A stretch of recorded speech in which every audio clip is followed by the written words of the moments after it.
Hello friends, welcome to Sunitha kitchen. ఈరోజు మన ఛానల్లో simple and tasty sweet corn వడలను ఎలా తయారు చేసుకోవాలో చూసేద్దాము. క్రిస్పీగా చాలా బాగుంటాయండి. రెగ్యులర్గా మనం చేసుకునే మినపవడల కంటే కూడా సూపర్ టేస్టీగా ఉంటాయి. పిల్లలైతే చాలా ఇష్టంగా తింటారండి. ఈవినింగ్ టైంలో మనం ఇన్స్టెంట్గా ఈ స్వీట్ కార్న్ వడలని తయారు చేసుకొని తినచ్చు. వీటిని 2 రకాలుగా తయారు చేసుకోవచ్చు అని నేను ఇప్పుడు ఒక మెథడ్ చూపిస్తున్నాను. పచ్చిశనగపప్పుతో చాలా బాగుంటాయి అన్నమాట ఈ స్వీట్ కార్న్ మసాలా వడలు. ఇప్పుడు తయారీ విధానాన్ని చూసేద్దాము. ముందుగా అయితే ఒక అరగంట పాటు నానబెట్టి పెట్టుకున్న పచ్చిశనగపప్పుని తీసుకోవాలి. 1 కప్పు దాకా. ఈ పచ్చిశనగపప్పుని బరకగా గ్రైండ్ చేసుకోండి. మిక్సీ జార్లో వేసుకొని ఇలా గ్రైండ్ చేసుకున్న శనగపప్పు మిశ్రమాన్ని ఒక బౌల్లోకి తీసేసుకుందాము. మనం ఇలా పచ్చిశనగపప్పు యూజ్ చేసినా చేసుకోవచ్చు, లేదా డైరెక్ట్గా శనగపిండితో చేసుకున్నా బాగానే ఉంటాయండి. ఇప్పుడు ఇదే మిక్సీ జార్లోకి వలిచి పెట్టుకున్నటువంటి 2 కప్పుల స్వీట్ కార్న్ వేసుకోవాలి. ఈ వడలకి 1 కప్పు పచ్చిశనగపప్పుకి 2 కప్పుల స్వీట్ కార్న్ తీసుకోవాలి. అప్పుడే ఈ మసాలా వడలు చాలా టేస్టీగా వస్తాయి. మనం ఇక్కడ స్వీట్ కార్న్ వాడుతున్నాం కాబట్టి డైరెక్ట్గా గ్రైండ్ చేసుకోవచ్చండి. ఒకవేళ మీరు స్వీట్ కార్న్ ప్లేస్లో నార్మల్ కార్న్ వాడుతున్నట్లయితే కనుక ఒక 2 నిమిషాల పాటు వేడి నీళ్ళలో బాగా ఉడికించండి. తర్వాత ఇలాగా గ్రైండ్ చేసుకుంటే సేమ్ ఈ వడల్లాగే ఉంటాయన్నమాట. ఇప్పుడైతే ఈ స్వీట్ కార్న్ మిశ్రమాన్ని కూడా ఒక బౌల్లోకి తీసేసుకొని ఇదే మిక్సీ జార్లోకి 1 ఇంచు అల్లం ముక్కను చిన్న ముక్కలుగా కట్ చేసి వేసుకోండి. 5-6 పచ్చిమిర్చి వేసుకుందాము. అలాగే 1 టీ స్పూన్ దాకా జీలకర్రని వేసి ఇలా కచ్చాపచ్చగా గ్రైండ్ చేసుకోవాలి. ఇప్పుడైతే ముందుగా గ్రైండ్ చేసుకున్నాం కదా స్వీట్ కార్న్ మిశ్రమం, అలాగే పచ్చిశనగపప్పు మిశ్రమం, దీంట్లోకి ఇప్పుడు గ్రైండ్ చేసి పెట్టినటువంటి అల్లం, పచ్చిమిర్చి, జీలకర్ర పేస్ట్ని వేసుకుందాము. అదేవిధంగా ఏ కప్పుతో అయితే మనం ఈ స్వీట్ కార్న్ పచ్చిశనగపప్పు తీసుకున్నామో అదే కప్పుతో 1/2 కప్పు దాకా బియ్యపిండి తీసుకోవాలి. ఇది పొడి బియ్యపిండి అండి. ఇలా బియ్యపిండి వేయడం వల్ల ఈ వడలు చాలా క్రిస్పీగా క్రంచీగా ఉంటాయి. అలాగే 1 రెమ్మ కరివేపాకును ఇలా తుంచి వేసుకోండి, మంచి ఫ్లేవర్ ఉంటుంది. 1 మీడియం సైజు ఉల్లిపాయను కూడా ఇలా సన్న ముక్కలుగా తరిగి వేసుకోవాలి.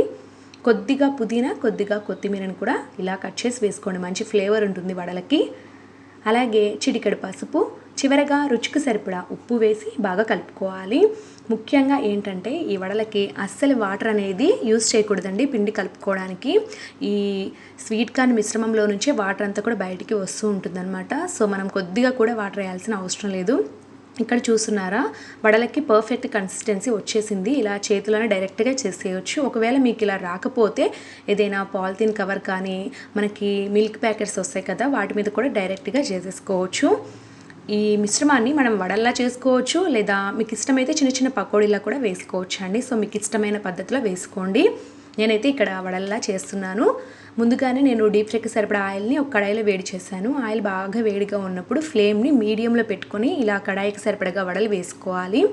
ఈ వడలని ఇలా హోల్ పెట్టకుండా వేసుకోవచ్చు, లేదా హోల్ పెట్టైనా వేసుకోవచ్చు. మీకు ఎలా ఇష్టమైతే అలా వేసుకోండి. ఇక్కడ చూస్తున్నారు కదండి, ఇలా కడాయికి సరిపడగా వడలన్నిటినీ కూడా వేసుకొని వీటిని మీడియం ఫ్లేమ్లో ఫ్రై చేయాలి. 3 నుంచి 4 నిమిషాల టైం పడుతుందండి. పై లేయర్ అంతా కూడా క్రిస్పీగా వచ్చి సౌండ్ వస్తూ ఉంటుంది. అలాగే గోల్డెన్ బ్రౌన్ కలర్ రావాలి, అప్పుడే బాగా వేగినట్టు అనమాట. సో ఇక్కడ చూస్తున్నారు కదా, మంచి కలర్ కూడా వచ్చేస్తూ ఉన్నాయి. ఇలా వేపుకుంటే బాగా క్రిస్పీగా ఉంటాయండి చాలాసేపటి వరకు. ఇలా మంచి కలర్ అలాగే క్రిస్పీగా రాగానే కిచెన్ టిష్యూలోకి తీసేసుకుందాము. చెప్పాలంటే ఆయిల్ కూడా ఎక్కువ పీల్చవండి ఈ స్వీట్ కార్న్ వడలు. ఇప్పుడు మిగతా మిశ్రమాన్ని కూడా ఇక్కడ వడల్లా వేసుకుందాము. మీకు ఈ వడలని బాగా క్రిస్పీగా క్రంచీగా తినాలనుకుంటే మాత్రం బాగా పల్చగా చేసుకోండి, చాలాసేపటి వరకు క్రిస్పీగా ఉంటాయి. లేదు ఇంట్లో పెద్దవాళ్ళు చిన్నపిల్లలు ఉంటారు కదా, అలాంటి వాళ్ళు కొంచెం సాఫ్ట్గా తినాలనుకుంటారు. అలాంటి వాళ్ళకి మాత్రం కాస్త మందంగా చేయండి, బాగా సాఫ్ట్గా వస్తాయి. నార్మల్గా స్వీట్ కార్న్ పచ్చివి తింటుంటేనే చాలా స్వీట్గా తినే కొద్దీ తినాలనిపిస్తుంది. అలాంటిది ఈ స్వీట్ కార్న్తో వడలంటే అద్దరిపోతాయి. తప్పకుండా ట్రై చేయండి, మీ ఊహకు కూడా అందదండి, అంత బాగుంటాయి అన్నమాట. మనం ఇంట్లోనే చాలా హెల్తీగా అండ్ హైజీనిక్గా ఈ వడలని ప్రిపేర్ చేసుకొని తినచ్చు. అయినా కూడా స్ట్రీట్ స్టైల్లో ఉంటాయండి. ఇక్కడ చూస్తున్నారా, టేస్ట్ కానీ టెక్స్చర్ కానీ చాలా పర్ఫెక్ట్గా వచ్చింది. చాలాసేపటి వరకు కూడా ఇలాగే క్రిస్పీగా ఉంటాయండి ఈ వడలు మాత్రం. పిల్లలైతే నిజంగా చెప్పాలంటే చాలా లైక్ చేస్తారండి. ఒక్కసారి తయారు చేసి పెడితే ప్రతిసారి ఈ వడలే కావాలంటారు, అంత బాగుంటాయి అన్నమాట. సో ఈ simple and tasty sweet corn వడలు కనుక మీకు నచ్చినట్లయితే తప్పకుండా ఈ వీడియోని లైక్ చేయండి. ఇలాంటి మరెన్నో మంచి రెసిపీస్ కోసం నా ఛానల్ని సబ్స్క్రైబ్ చేసుకోండి. Thank you for watching.